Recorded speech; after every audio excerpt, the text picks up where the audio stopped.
Hello and welcome to another edition of Andy's Shed Live.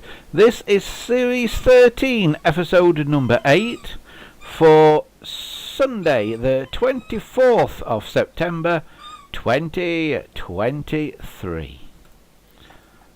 Hello everybody and welcome to the show. We are with you once again for another Sunday evening. Can you hear squeaking in the background? I don't know if you can or not. If you can, it's 'cause that's Thor the dog playing with his squeaky bone as usual. Yeah, he'll give up eventually, won't you? You'll give up eventually, yeah. Hello and welcome to the show here on YouTube once again for a Sunday evening. If you are watching us live, then feel free to take part in the chat, which you can see in the normal places on YouTube. If you're watching it after the event though, or if you're watching it on something like a smart TV and you can't see the chat, don't worry, because it's scrolling there as well. So what are people indeed saying in it? Who have we got here today? Right, let me change it to live chat from top chat so I can see everything. We've got Wesley here, we've got Christopher 2000 here, we've got Dominic here. See ya. Dominic says he's recently got a dial-a-tone converter for his old telephones. He says the good news is he's managed to get it to work with BT VoIP. Hey, excellent stuff, Dominic.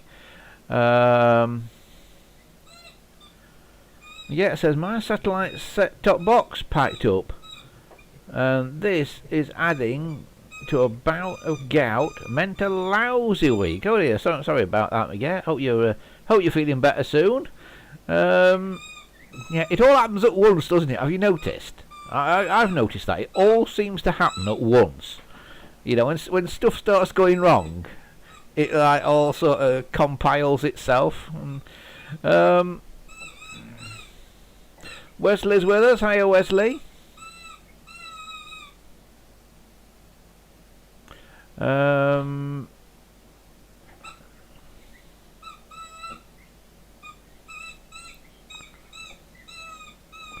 Miguel says, Andy, the picture of the boat did not appear on your post on Patreon, didn't it?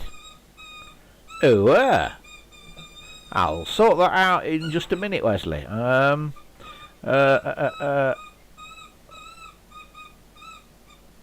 Oh, it's Miguel who said it. Yeah, I'll sort it out in a minute.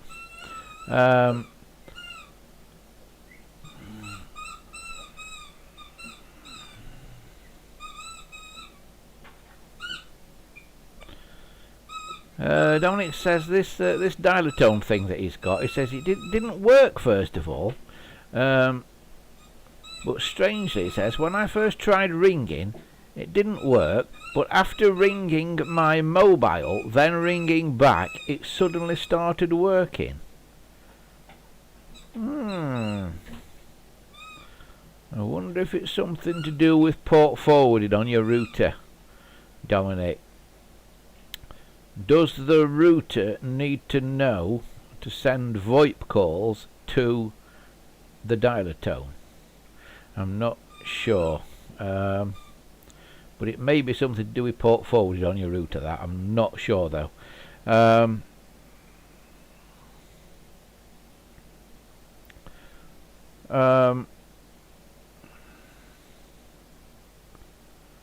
Well, it says I've been rewiring my extensions in readiness for the big switch on Wednesday.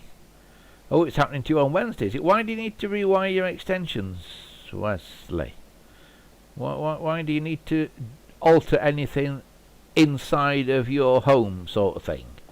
I thought this BT digital voice nonsense, I thought it all basically stopped at a box on your windowsill, and then from there on inwards it was just a phone socket in the box and everything carried on as normal ish.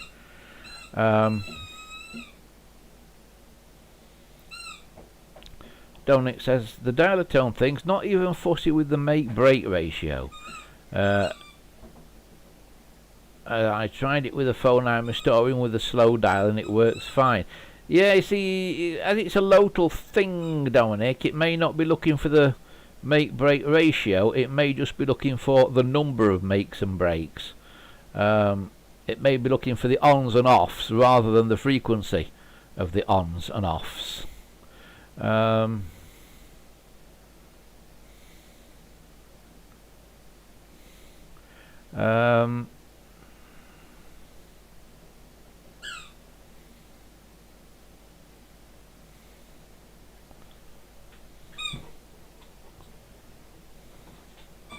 Wesley says, I thought that was an exotic bird in the background. No, it's an exotic dog, Wesley, who's got his squeaky ball. Haven't you? Eh? Thor, you got your squeaky? Oh, he's just rolled away from him now and he's too lazy to get up and get it. Oh no, he's going for it. Are you going to get it? You got it? Come here then. Come on. Come on, Thor. Come on. Hello, good boy. He's down here. Hello, Thor. Hello, Thor. How are you today? Yeah, he's got his squeaky. Are you coming up here so people can see you? Come on, up. No, he says, I'm not bothering. I'm not bothering, he says. No, I'm off. Right,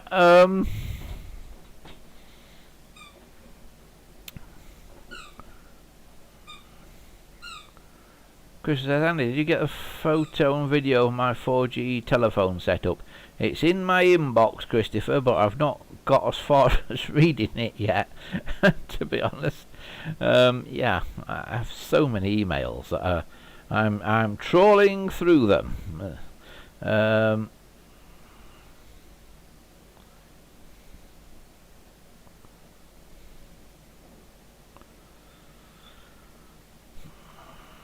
Wesley says it's rewiring because the dial tone is generated by the router and presented on a phone socket. The extension wiring needs to be physically disconnected from the NTE.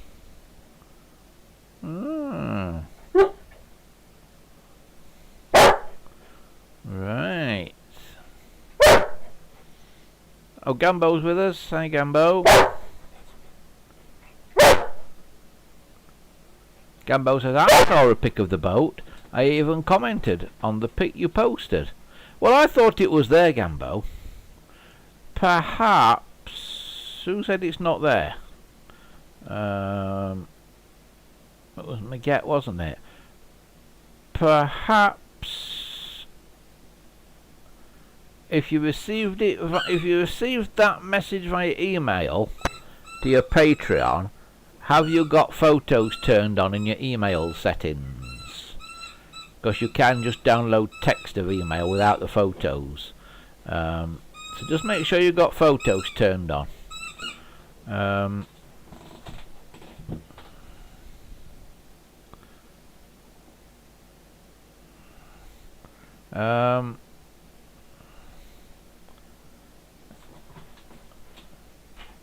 Blubberoo says, is that Odin barking? No, it's Thor. Odin doesn't live here. Odin only visits sometimes. This is Thor, who used to live with Odin but has now taken up residence here.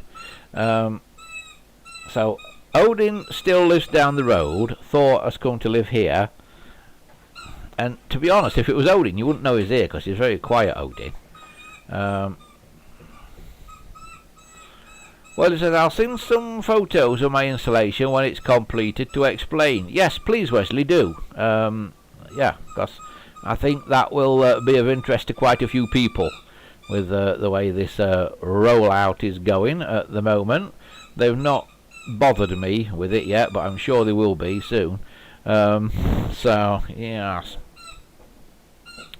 Talking of bothering with digital nonsense and stuff, just a reminder, if you weren't here last week or the week before, that from the beginning of November we will be switching. This live show will no longer be on YouTube.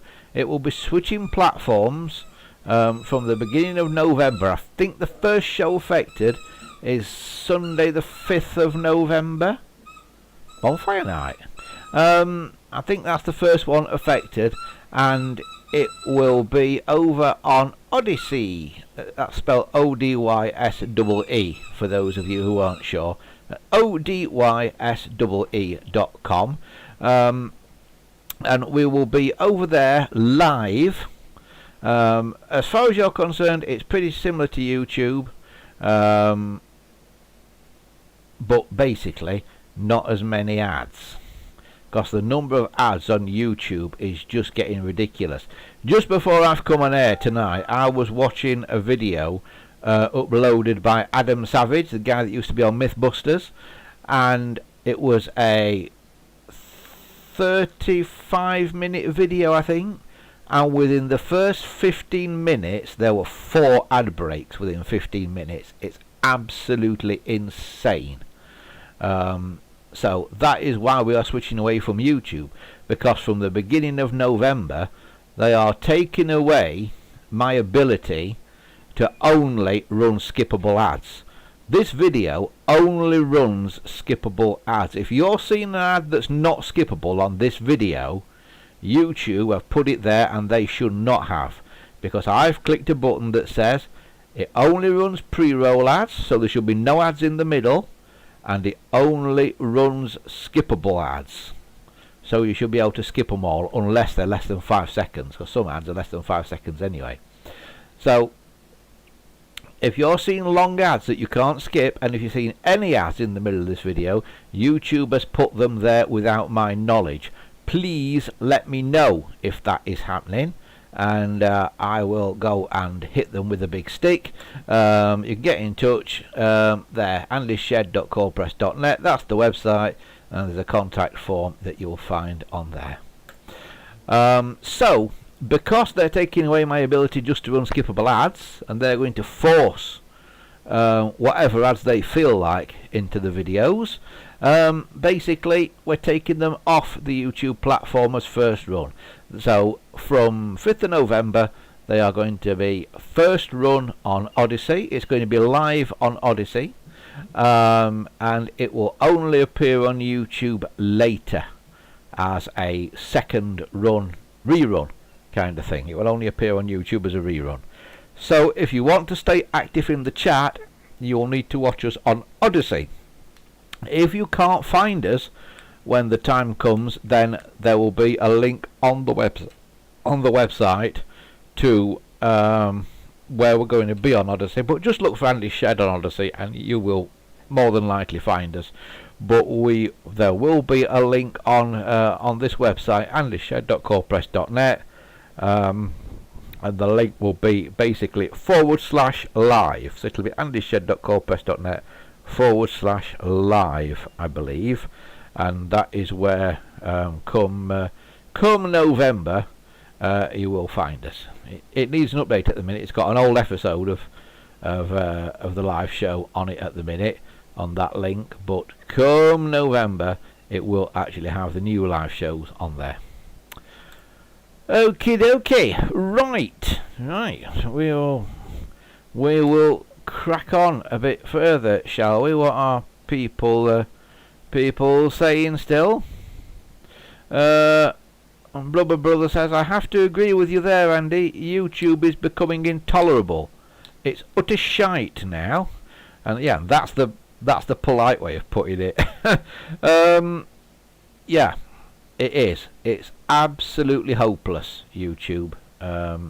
Really is. It's because they want you to buy YouTube Premium, you see. That's what it is. They want you to do that.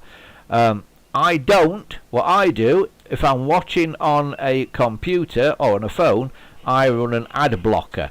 Now, you may have heard that ad blockers don't work anymore on computers and on phones with YouTube.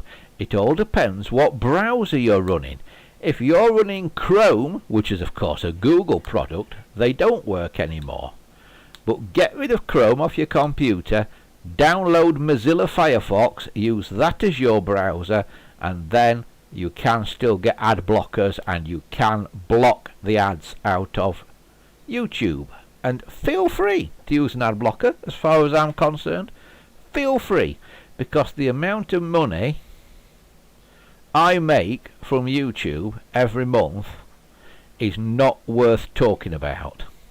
I think last month I made a £5 out of YouTube last month. For the whole month I got a £5 out of them, and until you get to 60 quid they don't pay it out anyway.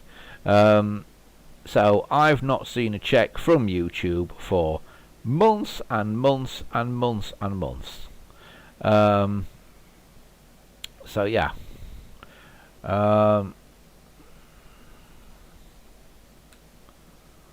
Wesley says, don't think I can send Odyssey to my TV, unfortunately. Are you watching us on Odyssey on your TV, Wesley? If you're watching us on YouTube on your TV, how are you doing the chat? How are you doing it, Wesley? That? Or are you watching on some other device? Or are you watching on one device and chatting on another device? Because whatever device you're chatting on, you should be able to get Odyssey on. But yeah, I can't get Odyssey to appear on my smart TV either. I've got a Samsung smart TV. Actually, it's a not so smart TV. It's absolutely rubbish. It really is. Do not buy a Samsung smart TV. They are hopeless. But yeah. What are you doing there, Wesley? What are you watching on? I'd be interested to know. Chris says, Andy, did you get my photos of my old radiological equipment? Yeah, like I say, Christopher, they're in my inbox, but I've not had a chance to get them onto here yet. Gambo says, I'm watching on my TV, but chatting via my phone. Ah, I see. That's clever.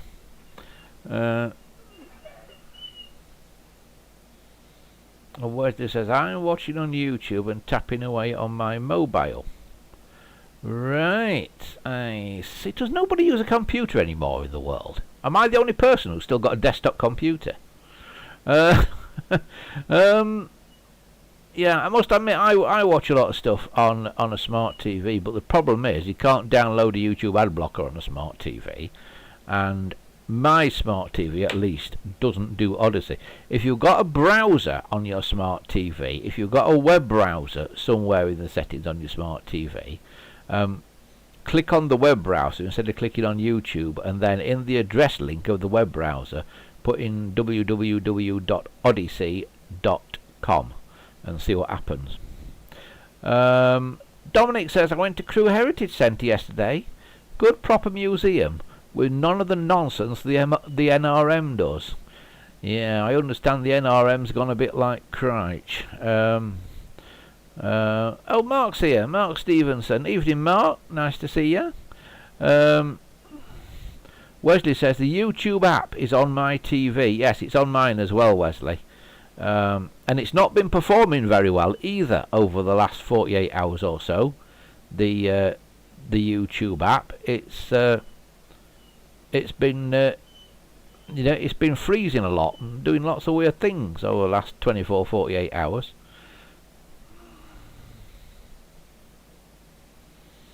Dominic says the APT next to West Signal Box are both fascinating. Yes, Dominic, I've been in the cab of that APT at Crewe Heritage Centre.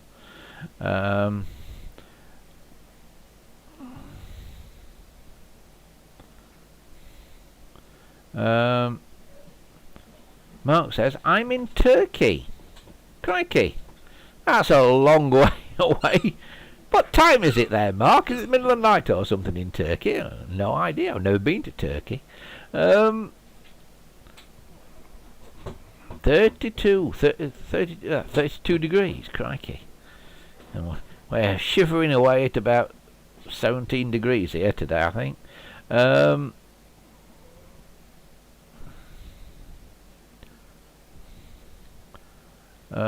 Chris says, I made a video of my YouTube channel showing my new 4G telephone setup in my railway room. I sent you a link a few days ago, Andy. Yes, you did, Christopher. Like I say, I've still got to watch it. This is the first time I've sat down in front of a computer screen for about 3 days. This. Oh, it's only 9 p.m. in Turkey, so not massively out in time to what we are here. What is it here? It's seven here, so 2 hours ahead. Wesley says his YouTube app has been fine, but the TV is a Toshiba. I wonder if it's something to do with the TV then. Dominic says, I thought turkey was on a farm in Norfolk. No, that's a different sort of turkey, Dominic, I think. They're the ones that are beautiful, aren't they? The ones on the farm in Norfolk. Yeah. So, yeah, as I was saying, we will be switching to Odyssey, ODYSEE.com, for the show. It will start full-time with the show on the 5th of November. So don't miss us on there. And I understand there is an Odyssey app that you can get on mobile phones. I've not got it, I've not tried it. I've only found out about it this last week, but I do understand, for viewing at least, there is an Odyssey app that you can get. So have a look in your relevant app store and see if you can find an Odyssey app for your phone, perhaps, if you're watching on a TV. Christopher says, I'm watching you live at 3:57 a.m. here in Australia. Yes. Sorry, Christopher, there's nothing I can do about the time. I would alter time if I possibly could. I do feel guilty that we thought to keep you up through the night on a Sunday.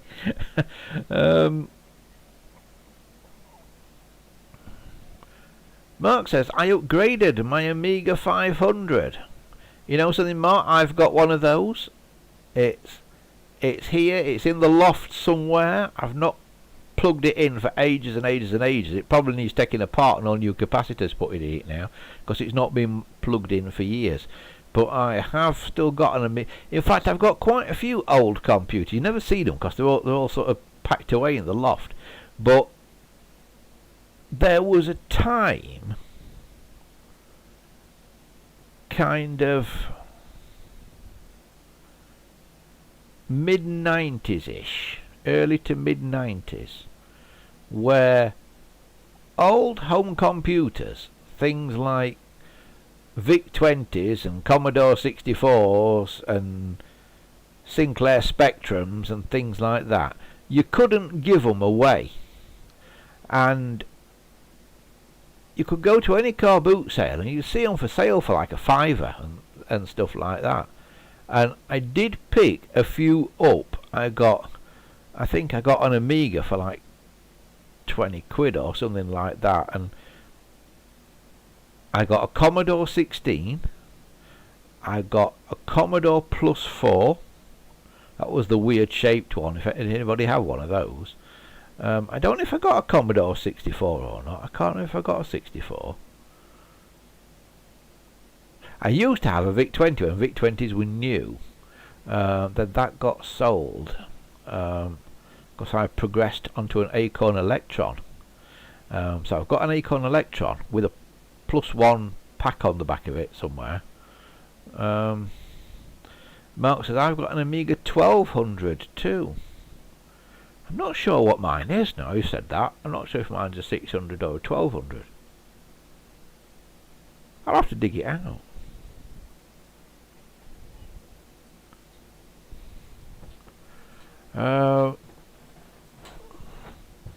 Dominic says, I've always been interested in Sinclair computers as I grew up only a few doors down from the old Sinclair HQ.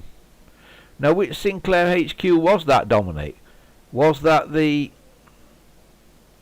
one that he had after he sort of restarted his business, or before? Because I understand he moved, didn't he? If anybody's ever watched Micro Men, and by the way, it's on YouTube. The movie Micro Men is on YouTube if you want to watch it. If you want to know about the story of how British home computers got started and the basically fight between Acorn and Sinclair, watch it It's on YouTube, Micromen. It's absolutely hilarious. There is a lot wrong with it. It's not exactly as it happened, but the basics of it are right. But some scenes have been invented for dramatic purposes, but the basics of it are right, of what happened.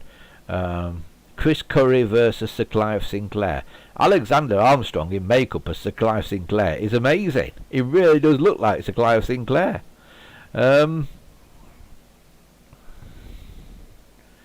Mark says Auric 1.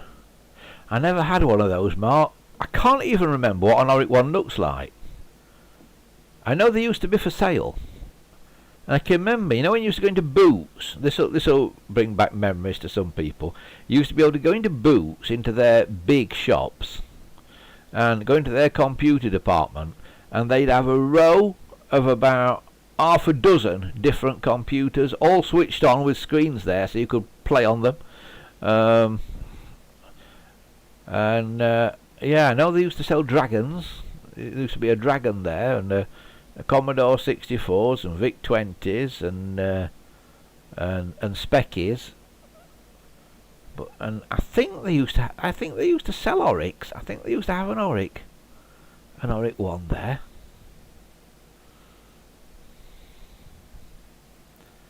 Yeah.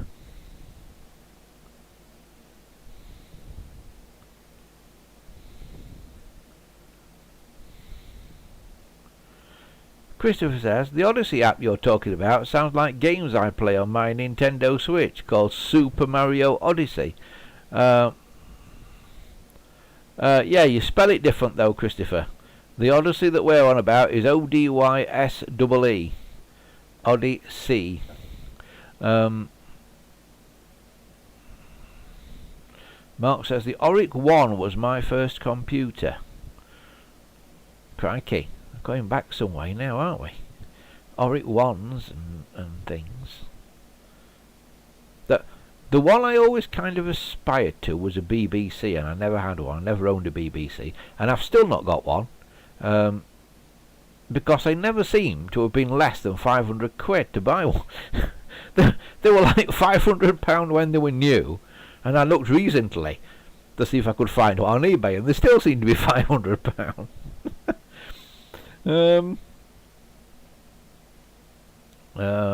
Amstrad 6128.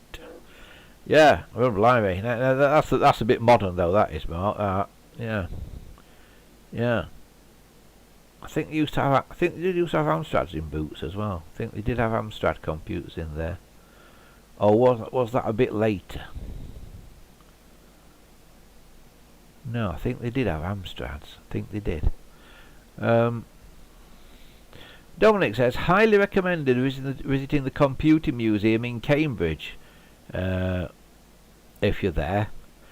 Friendly bunch, he said. I volunteered there one summer, and lots of vintage computers you can have a go on. Yeah, that what?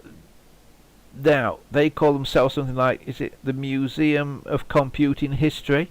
And they are on YouTube. They've got a very good YouTube channel where they interview people from the history of computers and that, like Chris Curry and stuff from Acorn and things. Yeah,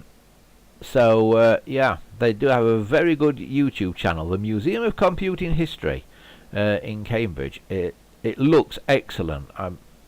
As you say, Dominic, I really should probably go and visit that. Various other YouTubers have been and visited it, but I've not been there. I ought to go.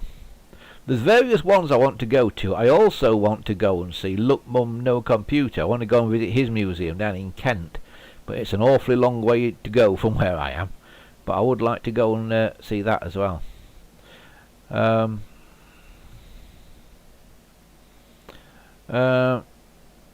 Christopher says, I've got something rare. I've got an old Melbourne and Metropolitan Tramways board green jacket I found in a skip outside, and also has the original brass or gold MTB buttons. Cracky, that's good. That's really good. They must have been clearing out their stores or something, Christopher.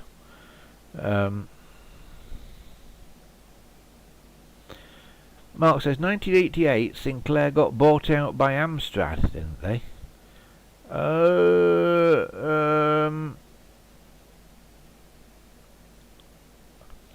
not sure if it was a buy. I'm not quite sure what happened, but basically he was always a bit short of cash, was Sir Clive, and his company got taken over and he reinvented himself with a company under a slightly different name a couple of times, I believe.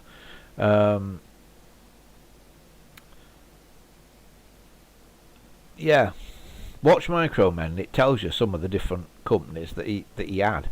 But yeah, it was an interesting character, Clive Sinclair.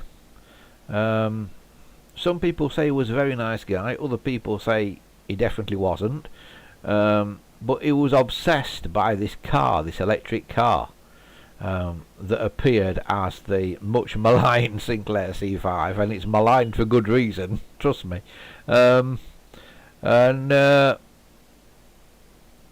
Because he concentrated on that so much, he kind of took his eye off the ball of the other things that were going on. And yeah, basically it was a bit like Clive Sinclair was to computers what Gerald Ratner was to jewellery. It was everywhere and he sold a lot, but it was rubbish. And when people realised it was rubbish, then he came crashing down quite quick. But if anybody's ever owned a C5 or worked on a C5, the engineering on the Sinclair C5 is truly terrible. It's got like plastic gears and oh dear me, not built to last at all. The fact that some of them have lasted is a testament to the enthusiasts that now own them. There was one on that Retro Electro Workshop program on UK TV a few weeks ago, and I'm amazed that Sinclair C5s are still around. What I will say about them is somebody now ought to have another go at building something like that, because now electric cars are coming in and people are getting these big electric cars and that. The trouble is nobody can afford to charge them. One of these days I want to get around to doing a video about an electric car, about electric cars and the myths behind electric cars, because I've got one. I've had one for about a year and a half now, and I can tell you, car itself brilliant, but I can tell you the range is not good. You don't get far on a full charge, and when you consider how much power you have to put into them for how far you actually get, it's far cheaper to run a diesel or a petrol car. Far cheaper. So I'm wanting to do a video about the great electric car scam, but I need to get time to do it because it is a scam. Do not buy an electric car without really sitting and working it out, because they cost a lot more to run than a small petrol or diesel car. A lot more. And if you say, oh, it's green because cars are polluting the environment, where do you think your electricity comes from? It's not particularly green.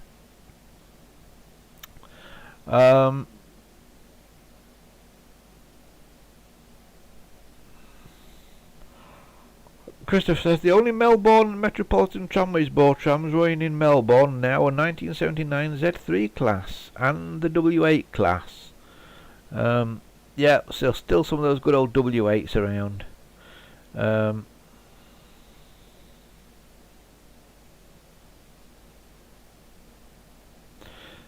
Mark says, wasn't there going to be a reboot of the C5 by Clive Sinclair's nephew? I don't know. It would be good if there was, though. You see, what I was getting round to about electric cars is, the problem is, they've put batteries into big cars. They've put batteries into modern cars, like the modern Mini, which is absolutely ridiculous. If you see a modern Mini at the side of an old Mini, you realise a modern Mini is not actually very mini at all, and humongously heavy. And then they put a load of batteries into that. Well, of course, it doesn't get anywhere, because you're pushing so much weight along. What you need for an electric vehicle, Clive Sinclair got the right idea. You need something that doesn't take many kilowatts to move it a long distance. You need something that is as efficient as possible, and that means making it as small and light as possible. Now, any of you that were around in the 50s and 60s will remember bubble cars. Things like Isetta bubble cars and things like that. And I think that's where they should go with electric cars. The battery technology is such now that you could fit small batteries into a small car and be able to go along quite happily, whizzing around, and not have to put like 50, 100 kilowatts of power into it every night. You know, because that's what you do have to do. If you want to travel 200 miles or something, you've got to bung well over 50 kilowatts into those batteries to get you a couple of 100 miles, I would have thought. Well over 50 kilowatts. Mark says, soon I push the date back now for everybody having to have electric cars to 2035. Yes, I think he's seen sense. Mark says, what about solar panel cells? That's brilliant if it's sunny, Mark.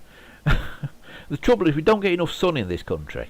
I know solar panels don't have to have sun to work, but they do have to have sun to work at their stated capacity.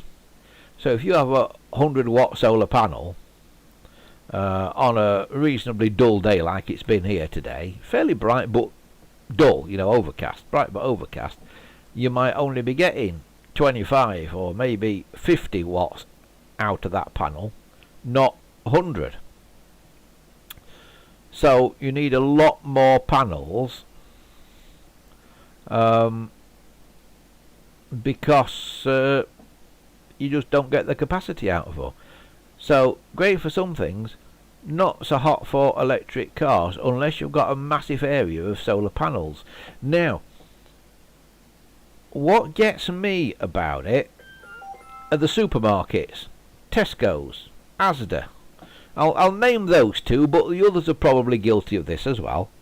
When I bought my electric car 18 months ago, you could charge your car free at these supermarkets, because they thought, well, if people bring their car to our supermarkets, charge it up, they'll come into our shop and do some shopping. Mark says Sainsbury's. Yeah, they're at it as well. Well, in the 18 months since I bought my electric car, all the supermarkets have started charging you to charge your car there. And they don't charge a small amount. They've installed these fast chargers, and it's about 75p a kilowatt hour to charge up at a lot of them. It's mad money. It's absolutely mad money. It's about 3 times what it would cost you to charge your car at home overnight. At least 3 times. So consequently, now they've started making you pay to charge up. Nobody uses them anymore. When they were free, you could go to the supermarket, there'd be a car on every one. Now they're deserted. And the thing is, the supermarkets will say, well, it's costing us a lot of money in electricity for people to charge their cars for free. But you've got a supermarket. Go on to Google Earth and look down at the satellite view of your local supermarket, see how big the roof area of that supermarket is. Imagine how many solar panels they could get on that roof. Get free energy. Surely they could generate enough free energy to power their shop and power half a dozen car charging bays for free. Surely they could. Just have a look at your local supermarket. Now, I'll be fair, some do have some solar panels on the roof, but most don't. But have a look. Have a look. A local one to me is Tesco's in a village called Clown. C-L-O-W-N-E. Yeah, that's it. C-L-O-W-N-E. Have a look at that Tesco's. See how massive their roof is. And how many solar panels could they get on their roof?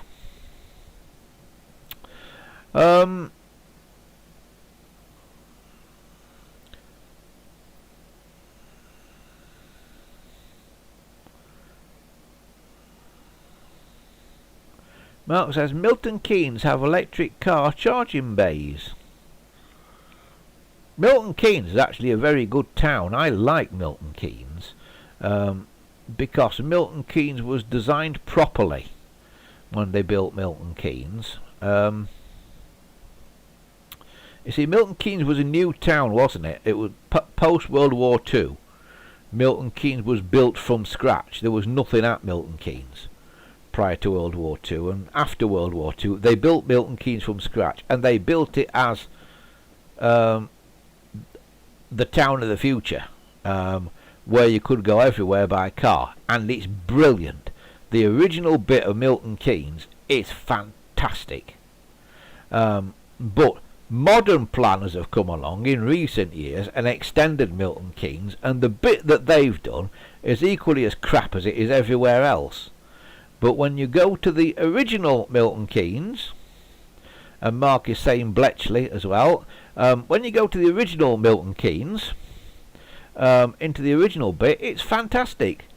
There's plenty of car parking outside all the major buildings and that you would want to go in, you know, shopping centres, cinemas, railway station and that. You just whiz around it all, park outside, go in, come out, off to your next place. It's brilliant, Milton Keynes. There should be more town. People make jokes about Milton Keynes, but it's the rest of the country that's a joke. Milton Keynes is good.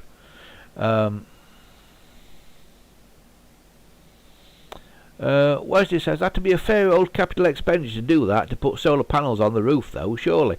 Well, the thing is, Wesley, how much do they pay as an electricity bill to run their shop? To keep all those lights on in their supermarket and that? What is their bill for that? And for all those checkout girls? What I would do is I'd say, right, we're not having any more electricity from the grid, because those greedy electricity companies can do one. We're having all solar panels on our roof, and if that doesn't make us enough money, we'll stop paying all these checkout girls £15 an hour, and we'll have all automatic checkouts, or we'll even have no checkouts at all, and do like they're doing in Japan now, and have checkoutless supermarkets, where you walk into the shop, you pick an item off the shelf, you scan it on your phone, stick it in your bag. When you walk out of the shop again, GPS knows on your phone that you've left the shop, and it knows what items you've got, and it just charges it all to your bank account automatically as you walk out the shop. No checkouts at all. Okay, some stuff will get stolen perhaps, but the amount of stuff that gets stolen is probably worth it for the cost savings that you make.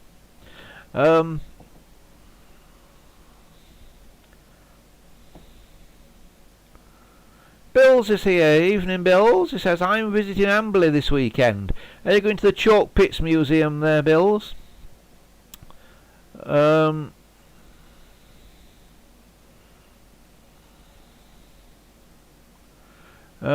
Mark says, where are you from, Andy? My wife wants to know where your accent comes from.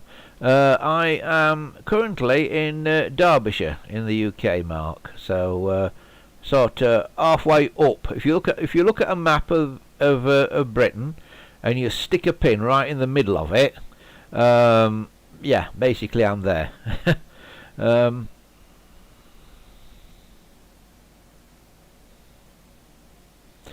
Bill says it's not just checkout girls now, Andy.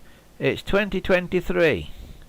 No, it's well, to be honest, I don't know anymore.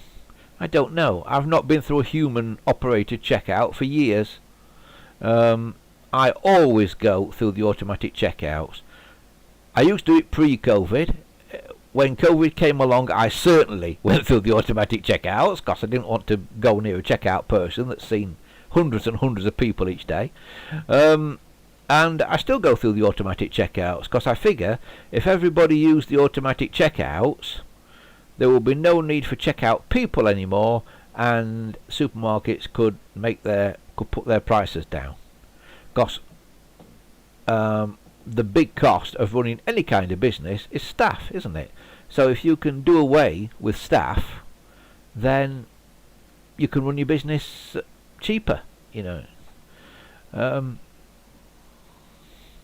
Dominic says, I would prefer to have interactions with real people, even if it's just, would you like a receipt? Okay, that's fine, Dominic. You want to have an interaction with a real person. Well, you know, when you scan your... Nothing has a price on it now in a supermarket, does it? Nothing has a price on it. You have a barcode on the item, and you scan it through, or you have one of those handheld scanners on your trolley, and you just, if you want to know before you pick the item off the shelf, you just pick it up, click it on the scanner. It tells you what the price is. It says, do you want to add this to your trolley or not? If you do, you drop it in and click yes. If you don't, you put it back on the shelf and click no. Right, here's the thing. If people want to have checkout operators in supermarkets still, that's fine. But let's have a different price for each item for going through a human checkout than for going through an auto checkout. So when you buy your tin of baked beans, Dominic, let's say you go through your human powered checkout and your tin of baked beans is £1 because you want to go through a human powered checkout. I'm not bothered about going through a human powered checkout, so let me go through an automatic one. My tin of baked beans will be 75p. Let's do it that way for a while, and then let's see who prefers what. And if more people want to go through human powered checkouts and pay for the privilege, okay, fair enough, keep a load of human powered checkouts in. It's fine, people are paying for it. But if people want to go through an auto checkout, give them a discount, because you don't need to pay somebody to sit there scanning stuff through for them. That's what I think. Let's have two-tier pricing in supermarkets. One for auto checkouts and one for human checkouts. Because obviously having human operated checkouts is going to be a lot more expensive than having automated checkouts. And it also takes longer to go through them because there's always a blooming queue for them as well, which is another reason I use auto checkouts, because the queue is much shorter.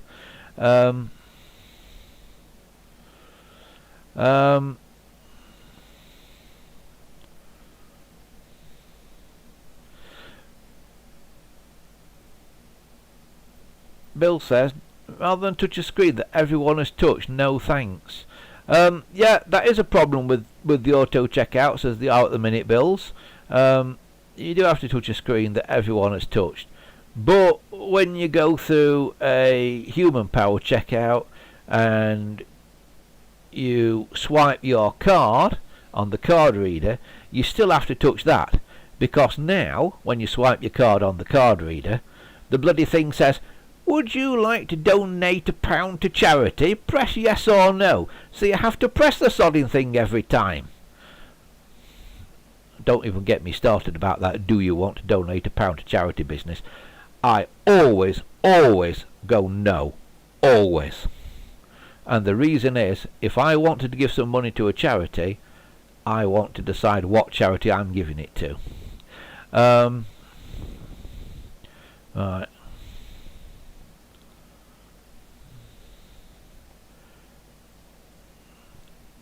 Who's that agree with Dominic? Wesley says, here, Dominic. I don't understand why people want all this human interaction. A lot of people say this. Dominic and Wesley, you're not on your own. A lot of people say this.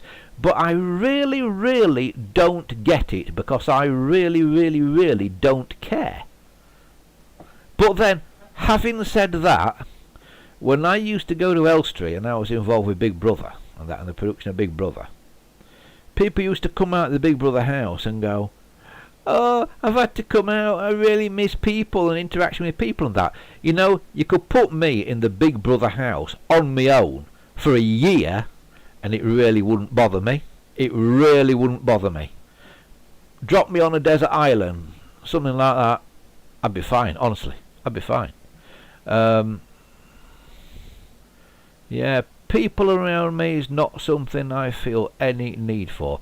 But I know some people do. I mean, a great friend of mine, there's a girl I've known her for many, many years, and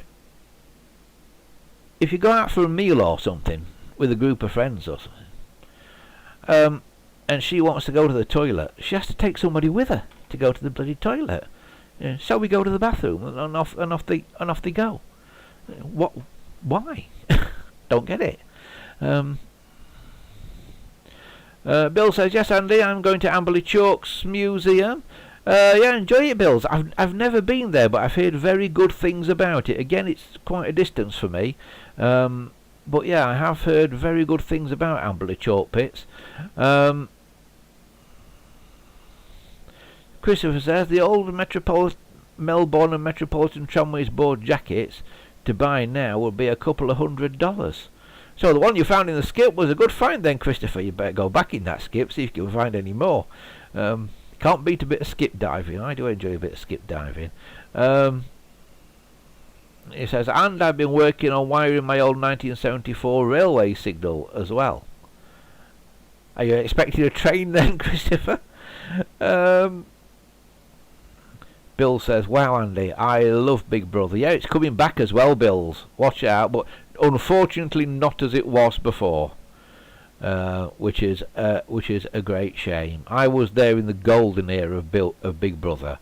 I was there with people like Jade Goody, and when Michael Barrymore did the celebrity one and all that kind of stuff. And yeah, I was there with those. If anybody watched The Wheel yesterday, there was a girl called Josie on The Wheel. Is it Josie? Josie? She was a Big Brother contestant. That's what made her famous. I almost didn't recognise her on The Wheel yesterday, but yeah, she was a Big Brother person.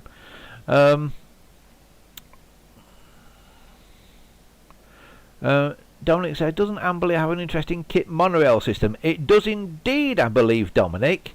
It's a thing that was used on building sites. It's actually 3 rails. It's like a bit of scaffold pole, a round rail that the thing runs on, and then it's got 2 steadying rails below it, a bit like the Listowel and Ballybunion Railway.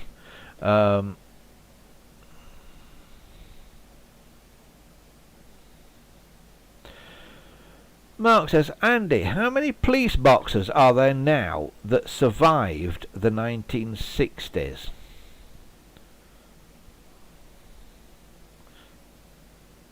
Oh, that's a good question, Mark. That's a really good question. Not very many. But there are lots of different designs of them. And do you count the ones in Trafalgar Square that are built into Trafalgar Square, into the statuary of Trafalgar Square? But not very many. And also, do you include all the cardboard ones that the BBC have built over the years for Doctor Who? But real ones, I would guess at about a dozen. But that is a wild guess. I only know where there are 2, and one of those has been relocated from somewhere else. Bill says, "Were you on the wheel, Andy?" No, I've not been on. I'm not famous enough to be on the wheel, Bills. No, the wheel is present. It's after my television time. Josie Gibson, says Wesley. Yes, yeah, Josie. Yes, she was the Big Brother contestant. Very nice girl, Josie. I like Josie a lot. Yeah, I was quite pleased to see her on the wheel because I've not seen anything of her for years and years and years. So it was nice to see her again. Bill says, I watched Big Brother in 2000 and 2010. I think when I used to pop up was around about 2007, 2008ish. I remember saying on there used to be a spin-off show when E4 was quite a new channel. There was a spin-off show to Big Brother called Big Brother's E-Forum. It used to be on at about 7:15 in the evening, and it was a kind of discussion show for fans of Big Brother to go on and talk about what happened. It was called Big Brother's E-Forum, and it was hosted by an unknown comedian at the time called Russell Brand. And I went on an episode of that towards the end of one run of Big Brother. It was either 2006 or 2007, I can't remember exactly. And I went on one episode. And Makosi Mombasa was one of the contestants in the house. She was an absolutely horrible individual. Nobody liked her, but nobody dare say anything, because Makosi was black, and it was at that time when political correctness was so crazy that, you know, immediately you criticise anybody black, even if they were deserving of it. You know, they played the race card. And one of the topics was, what do you think of Makosi? And there's about 30 of us sat around in this studio, which is actually a converted cowshed building that they rebuilt at L3 Film and Television. That's another story, an at-cost building. And we're sat around on this thing, on this sort of tiered seating, about 3 or 4 rows of people. And there's Russell Brand going with one of these microphones not dissimilar to the one that Terry Wogan used to have on Blankety Blank. And it said, what do people think of Makosi Mombasa? And he wasn't getting much out of anybody. And he just happened to get near me, and he waved this wand in my face. And I said, well, Russell, I said, the last time I saw a mouth like that, there was a Eurostar coming out of it, heading for Paris. And the whole studio just erupted. And they just went very quickly to a commercial break. There were people who had to put cameras down. They were laughing so much. They had to put the cameras on the floor while they went the camera. And they went to a commercial break. I came back and did part 2, and I don't think I said anything else for the rest of the show. And as I was leaving, the runner girl who looked after us in our time there, looked after the 30 people or so that were on this panel, a wonderful girl called Natalie Jupp, she handed me a magnum of champagne as I was leaving the studio building. And I said, what's that for, Natalie? And she says, we give away a magnum of champagne every show to the person with the best comment, and we think you did the best comment today, so here's a magnum of champagne, thanks very much. Well, something like about 16 shows later and about 3 magnums of champagne later, another series finished. So the series after that, I did about 15 or 16 Big Mouth. I used to do like one a week generally. Sometimes occasionally 2. They'd occasionally ring me up. and say, "Can you come again? We're short of people tonight. Can you come?" So yeah, I used to do those, and it was at a time when I was driving buses for a living. But luckily there were school and college buses, so I used to drive a school bus in the morning, drive another one in the afternoon, go back to the bus depot yard for about 4:30, get in the car, straight down the M1 to Boreham Wood, nip into the pub that was now McDonald's that Harrison Ford used to frequent when he was making Star Wars, have something to eat in McDonald's, then straight across the road, straight across Shenny Road into Elstree Film and Television, and then there were about 2 hours before you went on air, where you basically sat around in a green room, eating and drinking the hospitality, and then you went on air live after that evening's Big Brother. They used to take you down into the studio where you did Big Mouth or E4, because it quickly, after I started, became Big Brother's Big Mouth and went into a much later time slot, about 10:30 at night. So what they did then was he used to go into the studio for about 9 o'clock, watch the edited Big Brother as it went out. You couldn't watch it before because they were still editing the bloody thing. So it was often being edited like 10 minutes before it went on air, and then the edit of that day's show went on air at 9 o'clock on Channel 4. You sat in the studio and watched it, so you're totally up to date. And then there was an ad break, and then on E4, if you switched over to E4, Big Mouth started till 10:30, half an hour till 10:30, and it was the fastest half hour in the history of time. It used to go like that, that half hour, and then 10:30, everybody used to go home. So you literally the titles rolled. They opened the studio doors, went, "Off you go, see ya, ta-ta," and everybody disappear. But I never used to disappear, because I realised that 10:30, getting out of Boreham Wood, with all the people coming home from the pub and that, it's quite tricky. So what I used to do, right next door to the studios, in fact built on what used to be half of the studio site, because those studios in Boreham Wood are now only half the size they used to be. Right next door is a massive Tesco's, one of the biggest Tesco's in the country, and it was open 24 hours. So what we used to do, there'd be 5 or 6 of us that came out at 10:30 of Big Mouth, and we'd go across to Tesco's into their electrical department and stand in Tesco's and watch the replay on E4+1 on about 20 tellies. so I'm sure people used to come into Tesco's the following morning and go, "Why are all these televisions tuned to E4+1?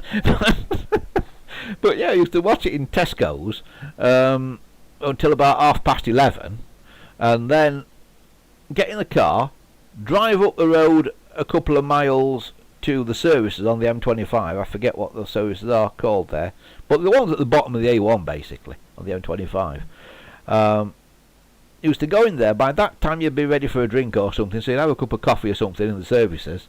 By the time you'd done that, it was about midnight. Then you'd go round a bit of the M25, straight back up the M1, and I'd be back home for about 2 o'clock, 2:30 in the morning. You come up the M1, vroom, at that time of night, no traffic on it at all, hardly.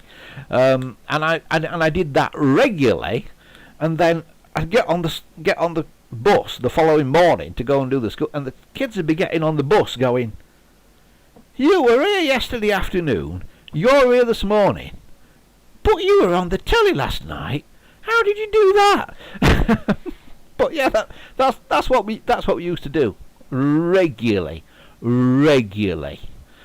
And then Natalie left. It all went a bit wrong after Natalie left. But the thing is, Natalie went on to do other things. Because I was in Natalie's little black book of contacts, I then started popping up on other things. So I popped up on Castaway Exposed for the BBC. I popped up on I'm a Celebrity, Get Me Out of Here Now for ITV2, and the legendary one that I've never seen. I would love to see this if anybody's got any tapes of it anywhere. I've never ever seen it. Was a program called Market Kitchen for Sky, for one of the food channels on Sky, and I did about 4 or 5 episodes of that with Matthew Fort and Tom Parker Bowles, who is Camilla Parker Bowles' son. And the rub of that Market Kitchen, the idea was that Borough Market is a very famous market in London. The idea of Market Kitchen, this was a daytime programme, pre-recorded, and the idea of Market Kitchen was that there was this restaurant above the market in Borough Market, and they got all these famous chefs in who used to go to Borough Market, get all this fantastic fresh produce at Borough Market, then bring it up to this restaurant, and these famous chefs cooked it in front of the cameras, then served it to people in the restaurant, and they found out what the people in the restaurant thought about it. Now, it was television magic at its best, this, because anybody who knows London will know that we recorded that Optimum TV at Camden. Camden is nowhere near Borough Market. But Optimum TV was kind of a branch of Endemol stroke Basil Productions that I think was Optimum something to... Anyway, it was Optimum TV. I forget what the parent company was for Optimum exactly. But it was Optimum TV at Camden. Nowhere near Borough Market at all. And you used to tape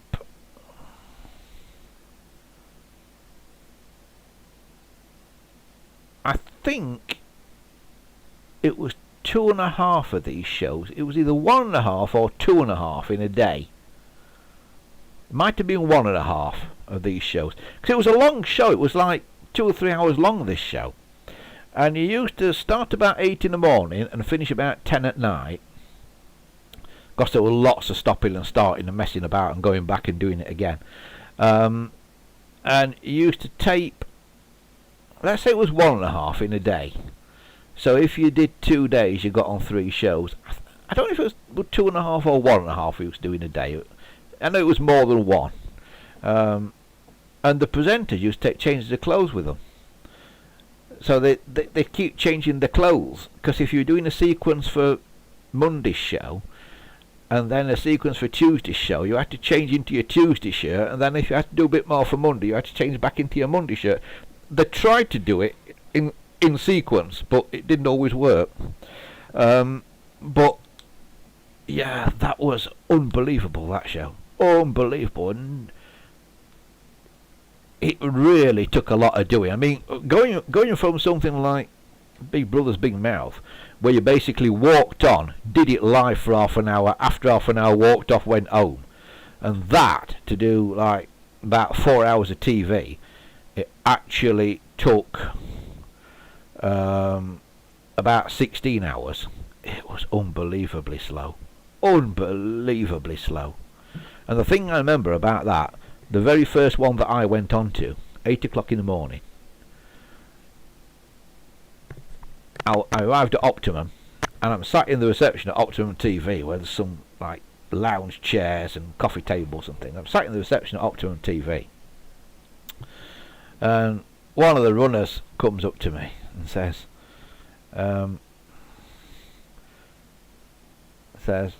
Andy, have you come by yourself today? And I said, yeah, I have. Because although sometimes I went on with other people, sometimes I went by myself. I said, yeah, I've come by myself today. And I said, oh, that's great. They said, we've got somebody else who's come by themselves as well. Can we get them to sit at the same table in the restaurant as you? I said, yeah, that's fine. It went, I'll go and get her. And 5 minutes later, this runner person comes back with the most stunningly beautiful blonde girl you've ever seen in your life. She must have been about 20, this girl. She was like a supermodel. She was quite tall, very slim, wearing a long red velvet dress, and she'd got long white blonde, it was so blonde it was pretty much white hair, straight white blonde hair, quite long, down past the shoulders, wearing this red velvet dress, and it was sort of autumn time,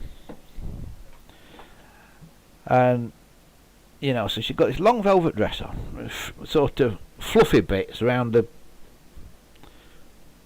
cuffs and around the collar and that. It looked warm, and she came, and she's one of these people who kind of moved with poise and with grace. Everything Tess Daly doesn't do on Strictly Come Dancing. And this girl sat down, in this sort of lounge with me, and this runner said to her, he said, "Meet Andy," and then this runner said, and I'll never forget it, "Andy, say hello to Santa." And I'm thinking to myself, hang on now, it's running up to Christmas, and you're pairing me with this girl with this long white hair and a red dress with fluffy bits round the collar, and the name is Santa. And I was looking for the cameras. I really was looking for the cameras. I thought I was being set up for some hidden camera, because I'd never heard of Market Kitchen. I'd never heard of this show, and I thought, I am being set up for something, because there's a lot of practical jokers that I know in the world of television, and I thought I was being set up for some modern take on hidden camera, because her name, she's wearing a Santa costume effectively, and her name is Santa. It was real. It was unbelievable. And I said to people after, I've told this story many times, and I said to people in television this exact story, and they say, "Oh yeah, we've met Santa. Yeah, she's real. But yeah, Market Kitchen. So if anybody's got the episode of Market Kitchen with Matthew Fort and Tom Parker Bowles and me and Santa on it, eating I think we were eating something.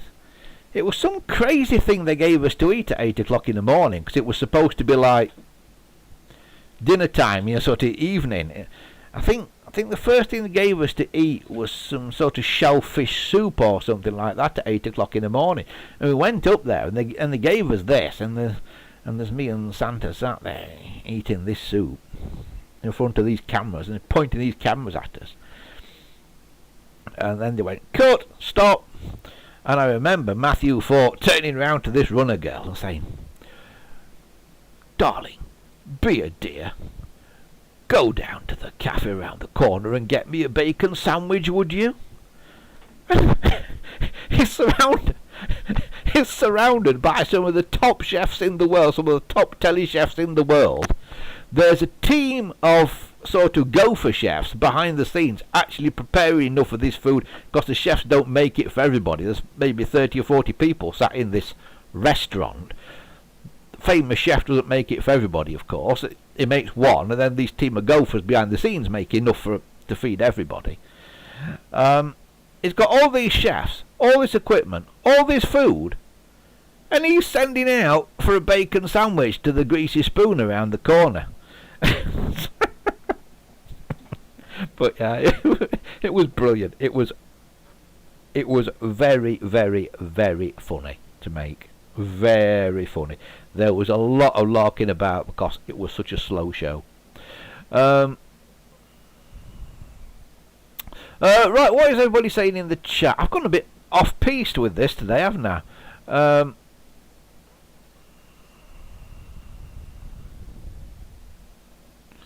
Oh, they're all about the wheel.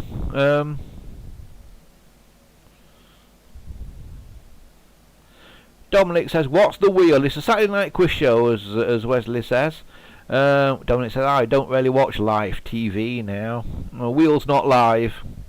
Wheel is recorded. It's a fantastic set, the wheel.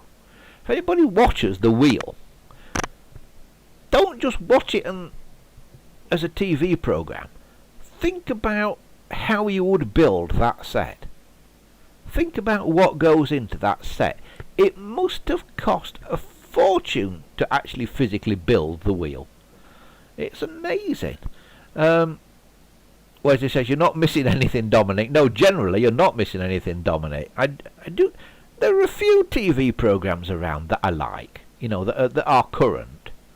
But most of it is total dross, isn't it? RuPaul's Drag Race. I know where that ought to be dragged to.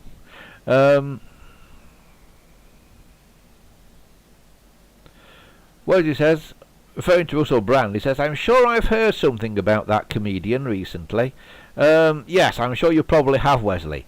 Is it true or is it not true? Because if any of you have worked it out, these allegations that are currently going around about Russell Brand, you will have worked out that the people who are making these allegations are from around about the same time when I was at Elstree Film and Television doing stuff with him.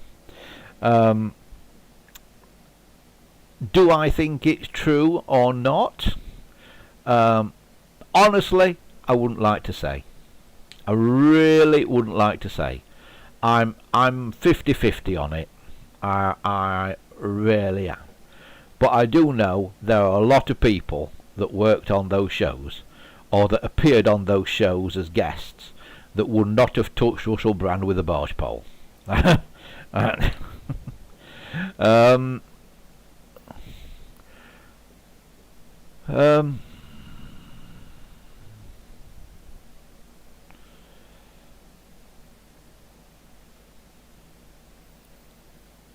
Bill says, do you remember Sandy?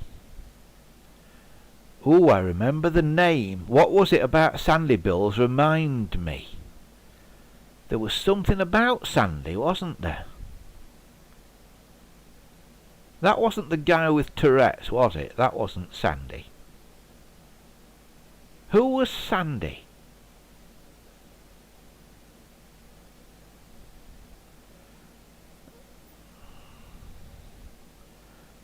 Wesley says, was Sandy the guy who went over the wall?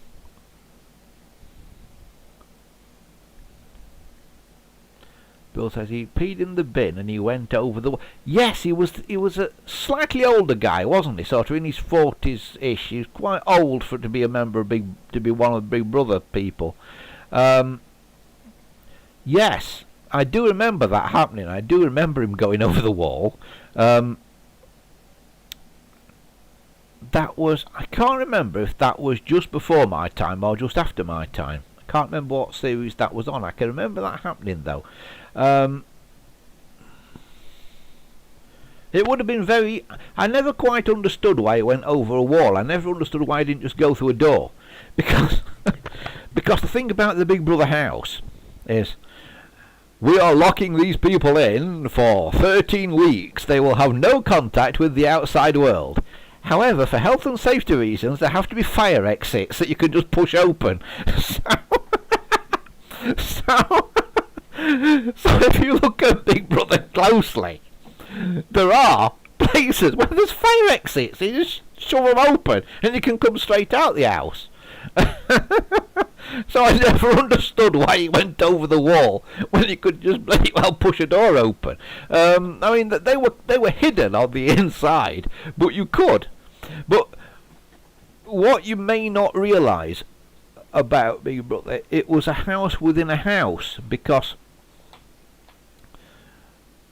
all the walls were super thick, and within these giant cavity walls were what were called camera runs, and that's where there were people with full-size TV cameras.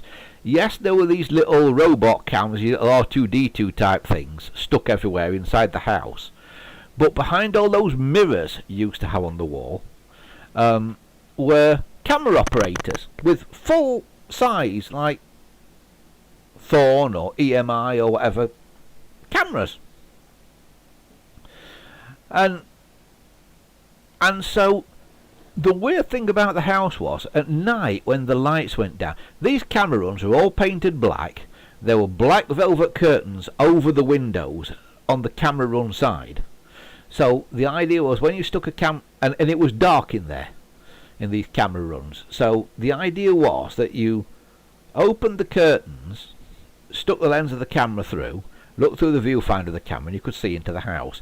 And because the house was lighter than the camera run, the people in the house had no chance of seeing back at all. But at night, when the lights went down, there was a certain amount of light in the camera runs. There had to be, so they didn't trip up over cables and things.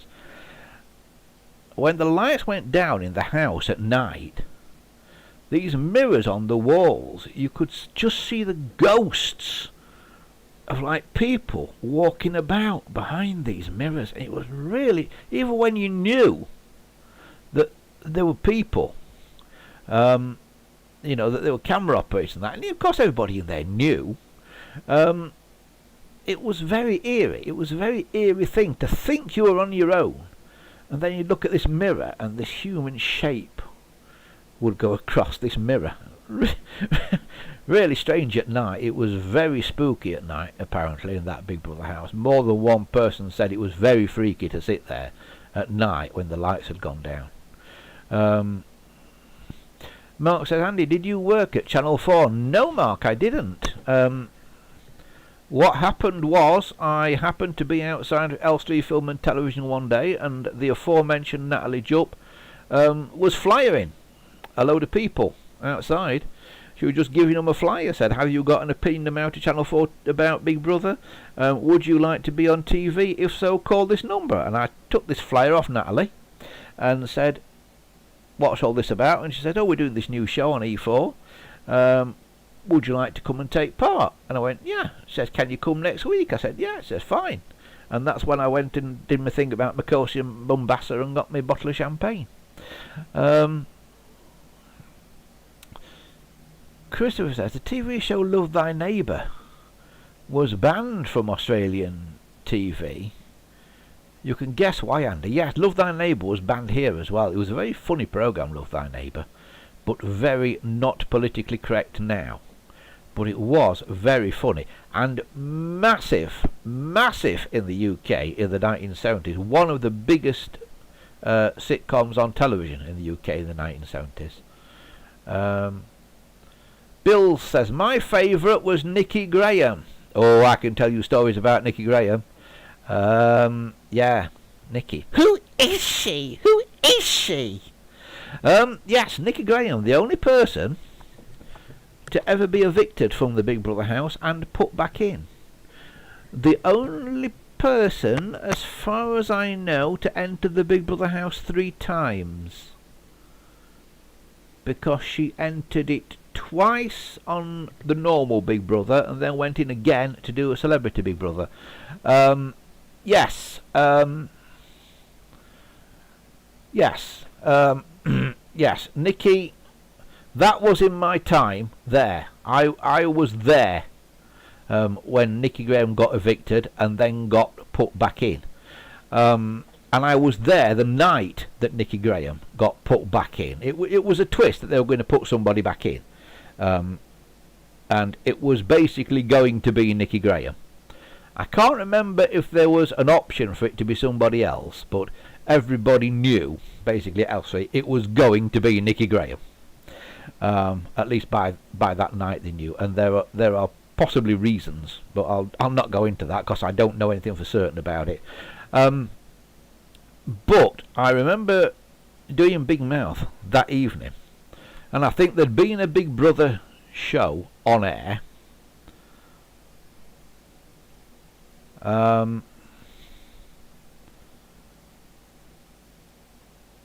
think there'd been one where they put Nicky back in.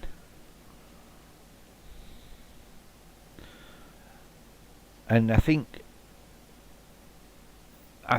she'd either gone back in or was going back in on a later show after Big Mouth. And we were sat there doing Big Mouth, and Bran said, and who are you going to vote for to be evicted this week, Andy? And he pointed his Wogan-esque microphone at me, and I said, I'm not going to vote at all, Russell. And a hush fell across the, because of course they want you to vote because they make money from the voting, and a hush fell across the studio that somebody had dared say they're not going to vote. And before anybody could say anything or do anything, I said, I'm not voting, I said, because when I cast my vote to evict somebody, it doesn't matter if all you're going to do a couple of weeks later is put them back in again. and everybody sort of went, do we clap? Do we cheer? What do we do to that? So there was sort of, so I went around the audience, and I'm thinking, well, they're probably not going to have me back on next week, but they did. So,